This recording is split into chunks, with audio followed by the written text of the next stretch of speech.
Thanks, Tony. Sisters and brothers, let me first of all echo the chair in welcoming you to Brighton and wishing you a successful and enjoyable week. This is the most important single week in the Unite calendar, the moment when we come together from all parts of our union to shape policy and chart the course of the future.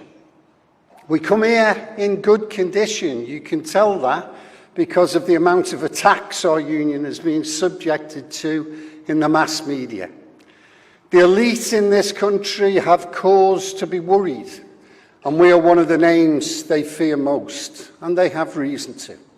Whether in the workplace, in the wider community and wider world, or in the political arena, Unite embodies the spirit of resistance to the status quo and the chance of an alternative future.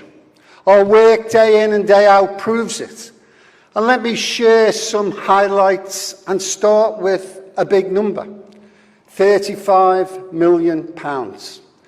That's how much money is now sitting in our strike fund, ready and waiting. That fund, colleagues, has already won many victories for Unite members, often without a penny of it being touched.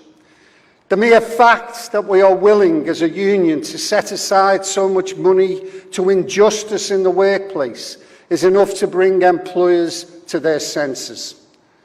Likewise, when we sensibly use our capacity to increase dispute pay, and remember, even at its standard £35 a day, is generous beyond the capacities and capabilities of other unions. Smart companies realise the game is up. So Unite's resources are not figures in an accounting ledger. They are an indication of our determination to win for our members, and it speaks to the bad bosses in the language they understand best. Cash. As Bob Dylan sang, money doesn't talk, it swears. So let's say that our dispute fund, our strike pay, sends a message, which I won't repeat here, but is well understood in the boardrooms. Of course, our capacity to conduct industrial action is still the most important thing, and we have to deal, of course, with the anti-union laws designed to stop trade unions seeking redress for working people. But we don't let those laws stop us, and I'm still proud that in nearly 8 years as your General Secretary, I have never issued a single repudiation notice for members taking strike action. Never, not one, and that's the way it will stay. And the work of Howard Beckett in navigating those treacherous legal waters cannot be overstated. Of course, there is more than one way to skin a cat. What the politicians who drafted those laws designed to give the whip hand to the employers don't understand is that the struggle for justice is like a flowing river. If you block it in one place, it will find a way through in another. That's why we have developed new ways to win. One is exploiting the other opportunities of the law. Legal action is now integrated with our industrial work more closely than it's ever been in our history. It doesn't replace our traditional industrial strength, it complements it. Now we're winning victories in the last place we as a movement would have ever looked for success, the courtroom. Take the Birmingham bin dispute, for example. Our members were taking action against pay cuts imposed by a council, a Labour council, I'm sad to say, that too often resorted to bullying tactics and reneging on a settlement reached at ACAS. We secured an injunction to stop the council making Unite members redundant.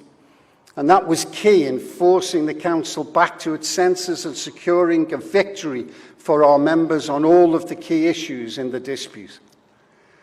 Of course, our members in Birmingham may have benefited from the fact that our legal AGS is also our acting regional secretary up there at the moment.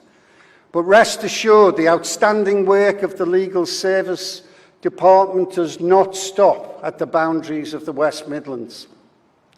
It's already won over £10 million for blacklisted workers in the building industry.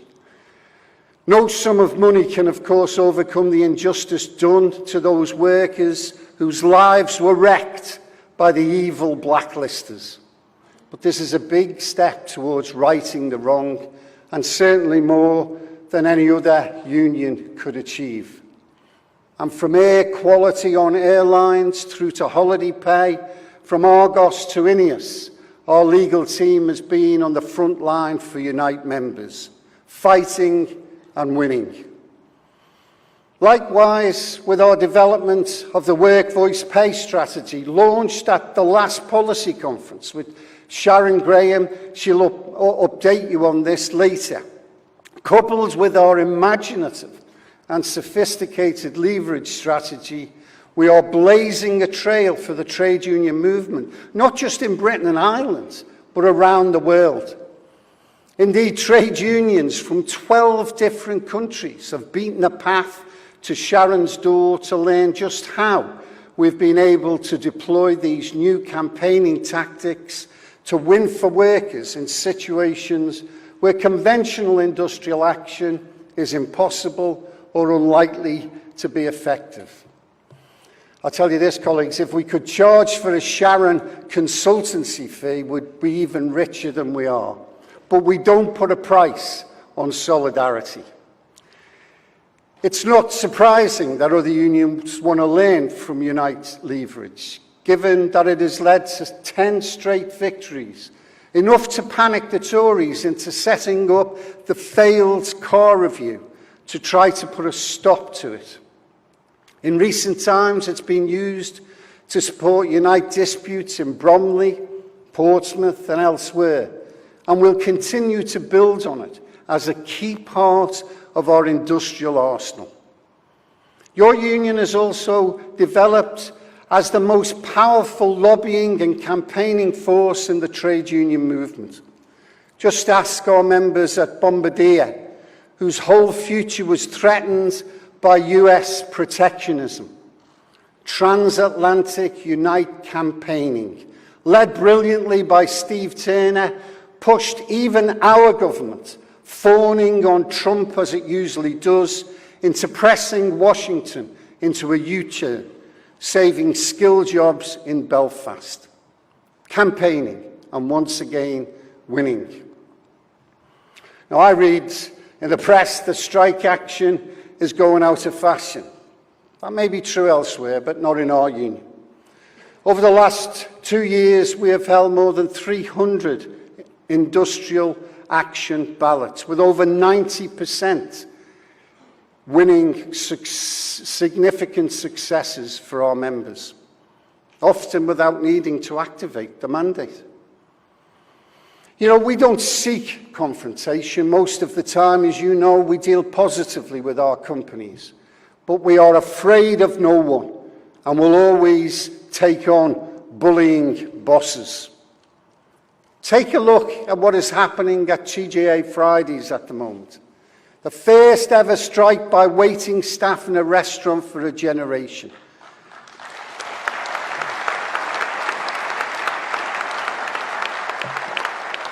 Fighting colleagues against a greedy, I've not to use the word, chief executive who wants to take 40% of their tips away from them. So they're taking strike action with the full support of their union and with growing public sympathy. A win at TGI Fridays will fire a shot that will be heard around the whole of the restaurant and hospitality sector. And I say to our members at TGI Fridays who are with us here today, and there are more and more of you joining each week, we are proud of you and we will stand with you all of the way.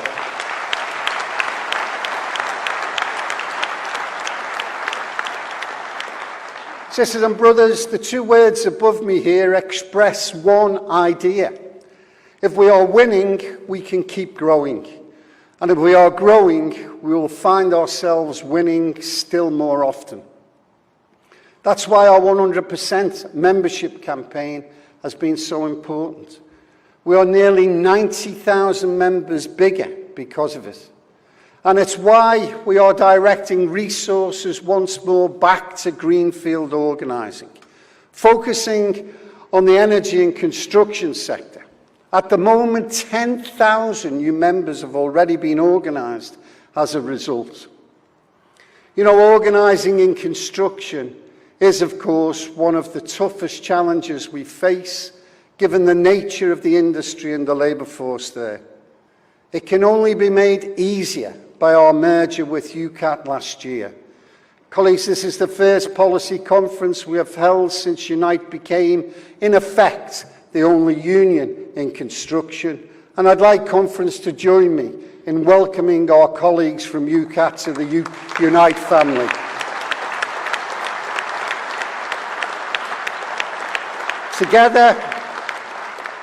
Together we've put an end to competitive trade unionism in construction, and a better deal for workers in this sector will be the payoff down the line. And on the subject of winning, I can come to this conference and say the words which many of us feared we might never hear in our lifetimes.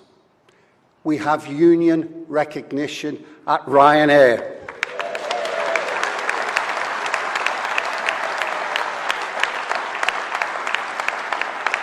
And Sarah, one of our stewards, is here with us today. Welcome, Sarah, and we hope to see you more.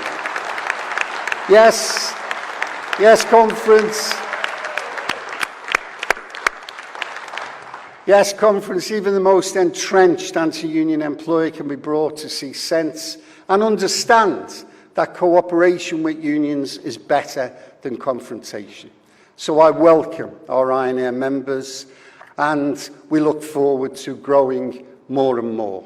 You know, we all know we need to become a bigger, stronger union. But we also need to become a smarter one. The labour market is changing around us. We discussed in detail the change posed by automation to jobs across the country at our industrial sector conferences last November. We are carrying forward our initiative through new and improved collective bargaining agreements aimed, above all, at protecting work. New forms of exploitation are becoming rife: zero-hour contract, casual working, the so-called gig economy, agency labour. All these are expressions of the deregulated labour market introduced by the Tories under Thatcher and scandalously celebrated by New Labour under Blair.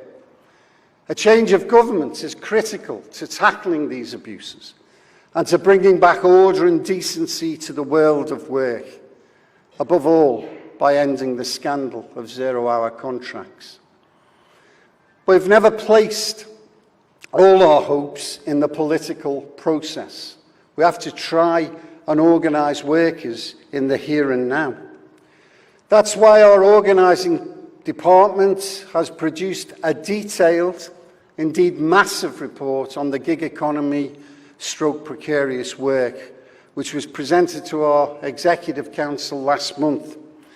It revealed that around 1 worker in 5 in Britain is now working in insecure or outsourced employment.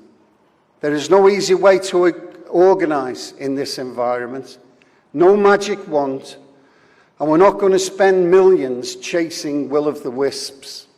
But part of the solution, not just to these new problems, but to overcoming some older ones too, lies in digitalisation. We're now driving forward the technological modernisation of Unite with a new purpose. We're going to start using digital technology to reshape the way we work, the way we recruit, the way we engage with our members, and the way we support our reps and activists. Take our online pay claim generator, developed by Sharon through our organising departments, and the first of its kind in the trade union movement. Since its launch in February, it has already been used by nearly 20,000 shop stewards. 20,000 shop stewards and officers, and it's helped to produce just under 4,000 pay claims. That's an incredible number, 20,000 shop stewards. And we're going to build on it, offering a more comprehensive and a faster service to our reps, doing one of the basic building blocks of trade unionism in a new way. That's just the start. We're looking to make online joining far easier, to upskill our officers and staff, eliminating dated ways of working as we do so. We're overhauling our communications function, with digital engagement with our members becoming key. Each region is going to develop its own digital capacity, driving websites, social media, and member communication. And Pauline Doyle, our Director of Communications and our digital engagement team, can tell you more about that in the foyer at lunchtime. Of course, none of this changes who we are or what we do, but it will change the how, and that is critical. We can invest in this transformation because we have managed Unite's finances and administration prudently.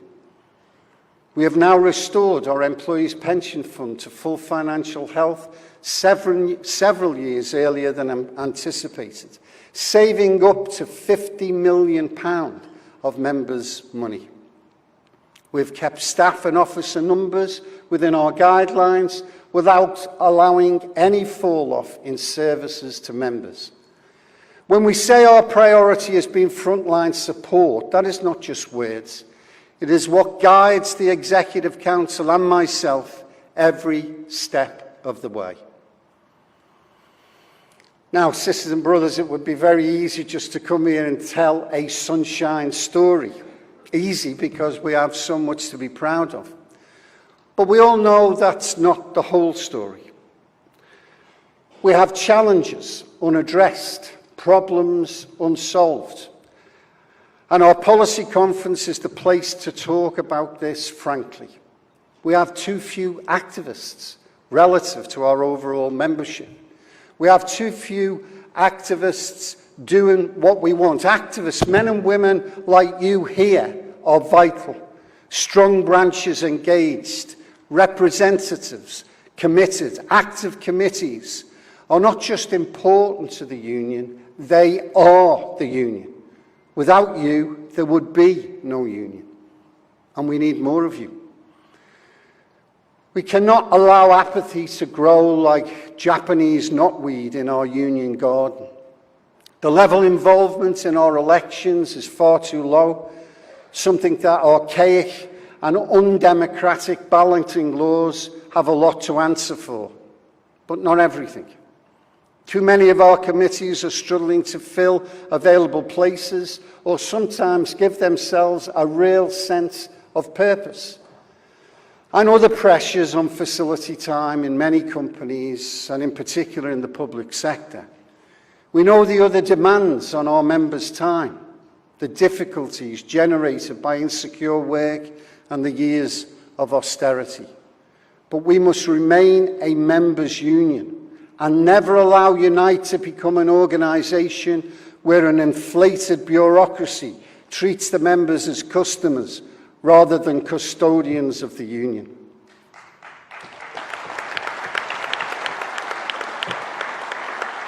Conference, I'm proud of our officers, staff and organisers, and I thank them for their efforts once again. But it is our lay members, above all, who are our lifeblood. The activists who help out their fellow workers, who deal day to day with the employers, who give up spare time to serve on our committees, who join our demonstrations and other activities. So we need more. I ask each and every delegate here to think about how you can encourage and enable more of our members in your workplace or branch to play a bigger part. What can we do to help?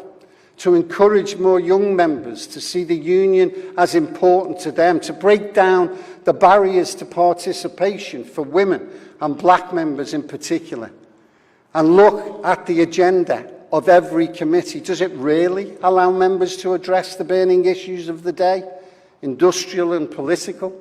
Do the relevant sections of the membership actually look to it for a lead? If not, don't be afraid to tear up the formalities, to restructure the way to conduct the business. Don't worry about protocol or precedent. Open up to activists. And let's get more members, new people, engaged in our education programme. You know, I'm not a businessman, but we need to get the best possible return on our considerable investment in education. Let's focus on training more and more workplace and community leaders equipped to win for members at work and play their part in changing the wider world. And let's use those digital methods to have a continuing dialogue between all parts of our great family, so that every day we all feel the strength of being part of a 1.3 million strong, democratic, working class organisation. But digitalisation without decency is nothing, and social media without solidarity is of no use either. That's why it would be wrong to let this conference pass without saying a word about last year's General Secretary's election. There is still much, of course, that I cannot say, but be sure I will say it in time. But first of all, I am proud, honoured and humbled to have been re-elected to serve this union for another term, which has been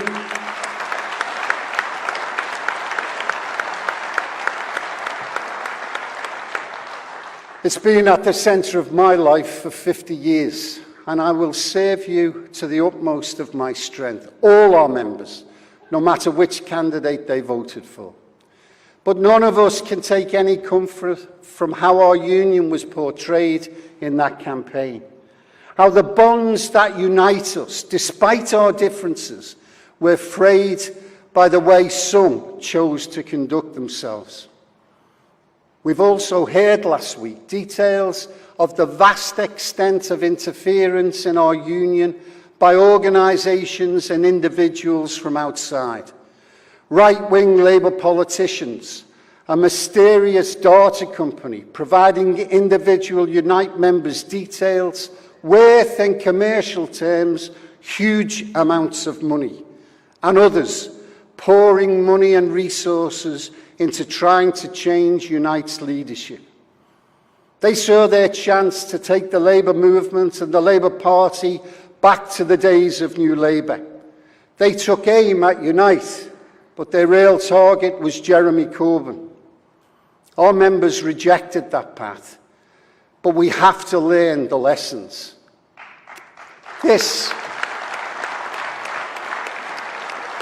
Colleagues, this isn't about me or today. It's about our union and our future. I hope and believe that out there among you today are men and women who will one day stand to be our General Secretary. You'll be grappling with new problems and new challenges. If you get the chance to serve, as I have done, it should be because you are the free choice of the members of our union, not because you have been put there by a shadow conspiracy of big money and Westminster intrigue.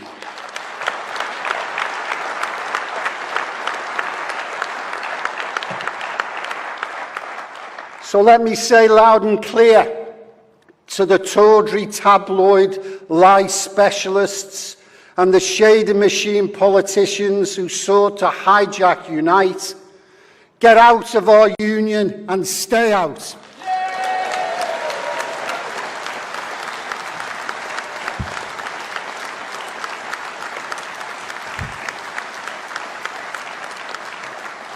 We don't need you, and our solidarity will always be stronger than your smears.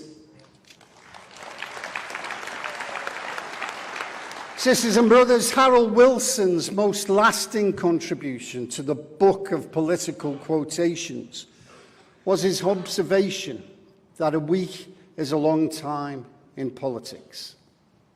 The last 2 years have been an eternity. When we gathered here in 2016, it was in the immediate aftermath of the vote to leave the European Union and in the midst of the attempted coup against Jeremy Corbyn in the Labour Party, for which the words ill-advised and dishonourable are too mild. I won't address the vital issue of Brexit in any detail here because we ought to have a full debate on it later this week. I think it's tomorrow. And I'll say a little about Labour and Jeremy in a minute. But there is something else as important that I want to address. First, because it reminds me more powerfully than anything what we mean by politics, why we are engaged as a union in wider political and community life, and why it's so important. On the 13th of June 2017, Grenfell Tower in West London caught fire. 72 people died in horrifying circumstances. 16 Unite members lived in Grenfell Tower. There were among the dead 3 of our members. Let me recall their names to you. Amal Hamadine, Nadia Shuka, and Dennis Murphy. Brothers and sisters, those were our members, and we remember them today. But we need to do more than remember them, and we are doing more. I'm proud that our legal department is offering support to 12 Grenfell families as they go through the trauma of the public inquiry into the catastrophe, and that we have offered considerable financial support to the 13 Unite members who survived, as well as the families of the deceased. Grenfell also gives further proof, if proof were ever needed, of the importance of our community membership. Our community section had organised at Grenfell in earlier years, and it was there when the people of Grenfell needed them. Our community section and our members in the not-for-profit industrial sector are not just an important part of our union, they are also so often the front line in the fight for decency and fair treatment for working people in society. Now, I know that we are always told it is wrong to make political points out of a tragedy, and of course no one wants disasters to happen. Everyone is genuinely upset when they do. Dreadful accidents have occurred in all forms of society, and probably they always will. But Grenfell held up a mirror to our society, and what we saw looking back was not always pleasant. Yes, there was solidarity. And let me here pay tribute to the heroism of our fellow trade unionists in the Fire Brigade Union who ran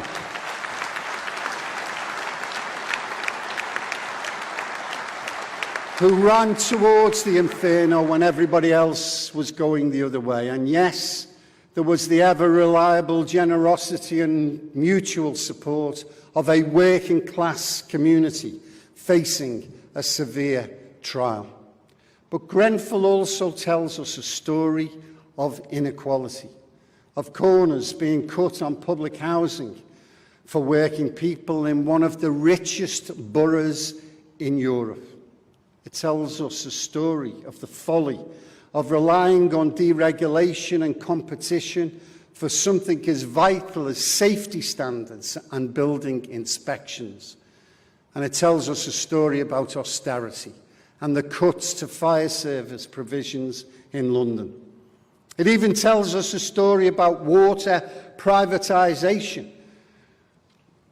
which being at a low part in that part of London, water supplied by the disastrous Thames Water, owned by greedy hedge funds, and fined just a couple of weeks ago £120 million for its failure to fix leaks.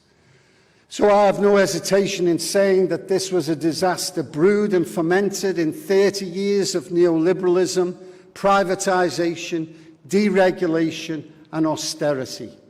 And we will save best the memories of Amal, Dennis and Nadia if we pledge ourselves to banish those evils from our society and our world.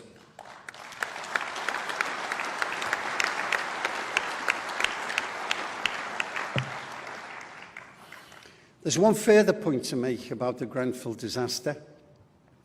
And it's the first thing I think of when anybody asks me, and you know they don't ask me so often these days, why do I support Jeremy Corbyn? I think of Jeremy going to meet the Grenfell survivors and the community 2 days after the fire.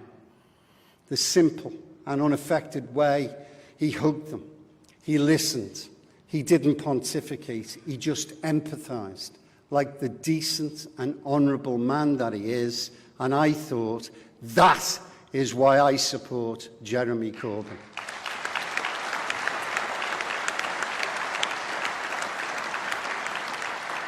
That's why our union voted for the change he represented when he first stood. That's why we stood strong and unwavering when most of the PLP launched their coup, when many others ran for cover. When the right-wing media attacked him in the most despicable way, day in, day out, we did not duck below the parapet. Our strength was there when a friend needed us. That's why we did not stint in using our political fund to get behind Labour in the general election last year, when too many in our movement and beyond were predicting disaster. We even lent them our Chief of Staff, Andrew Murray, to help Labour run its campaign. All that speaks to this union's virtues of solidarity, loyalty and firmness. And we saw the result. Millions of people voting for a manifesto that reflected so much of what we have always argued for.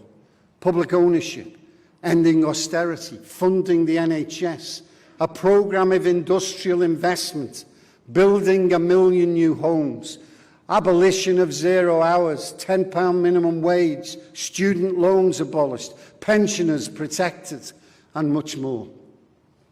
For years, Unite and other unions were all but shut out of a Labour Party, ready to listen to the views of just about anyone else, and the rich above all.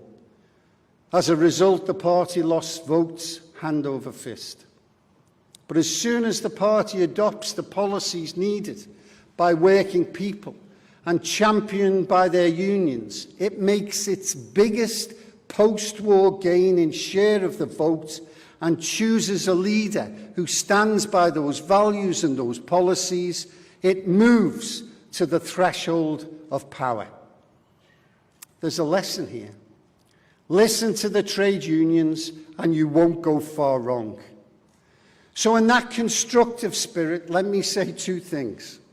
The first is, in fact, to repeat a point I've been making publicly recently, but I make no apology. It is addressed to the small but noisy group of backbench Labour malcontents. Get behind our leader and put a sock in it.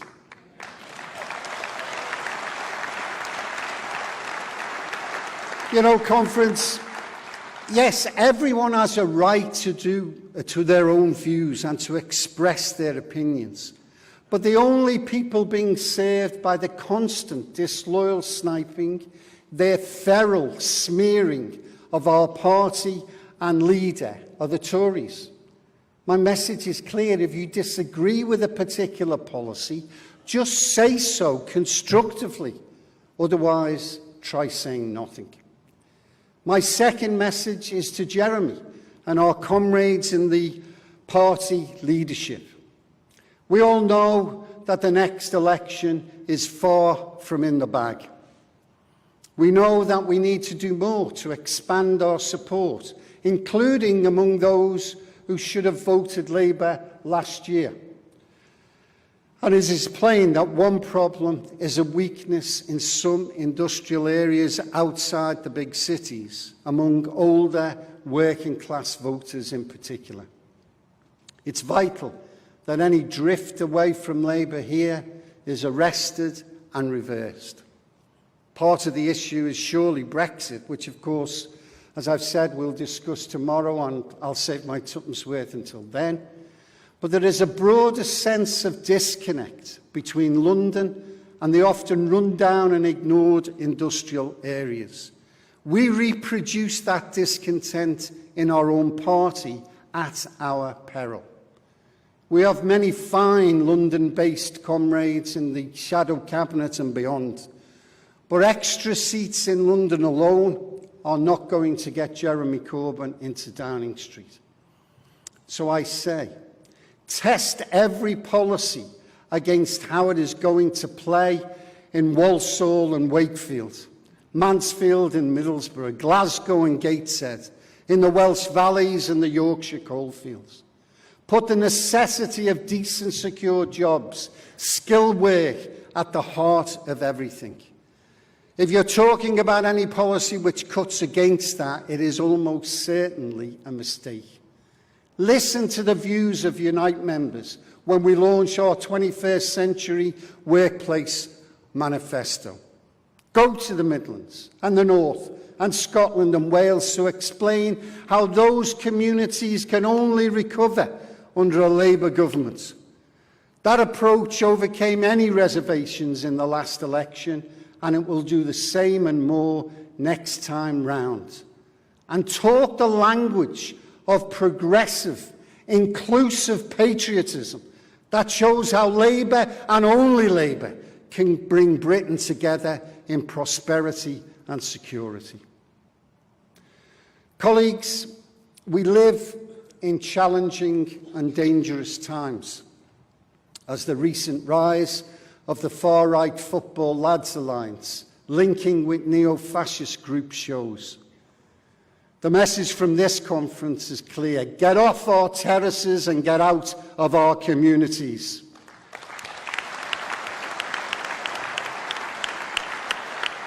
Colleagues, there's also no time today to do justice to the international situation, with all the problems flowing from Donald Trump in particular.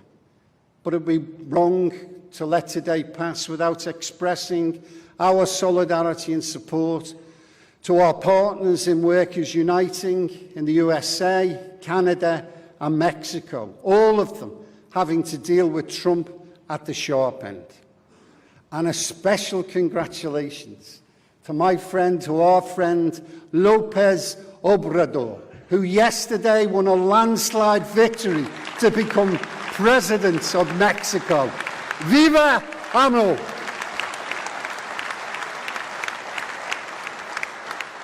It'd be wrong, too, not to send greetings from this conference to our fellow trade unionists in Colombia and to the Palestinian people fighting for their freedom.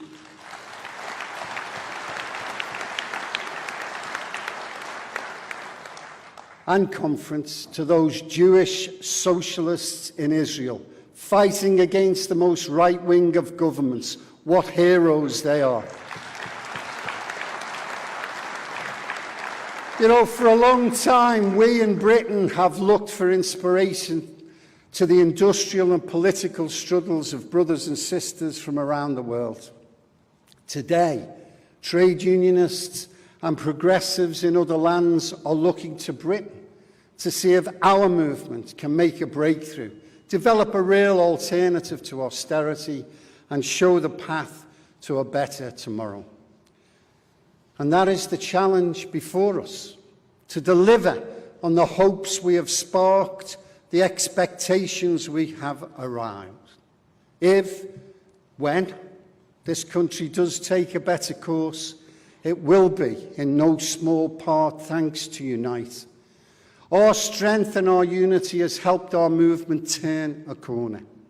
Now we need to build on that strength, redouble our unity. If we do, we can open the door to a better Britain for all working people. And we can hold in our hearts the pride and knowledge that we laid the foundation of a more just world for the children of tomorrow. Thanks for listening, colleagues.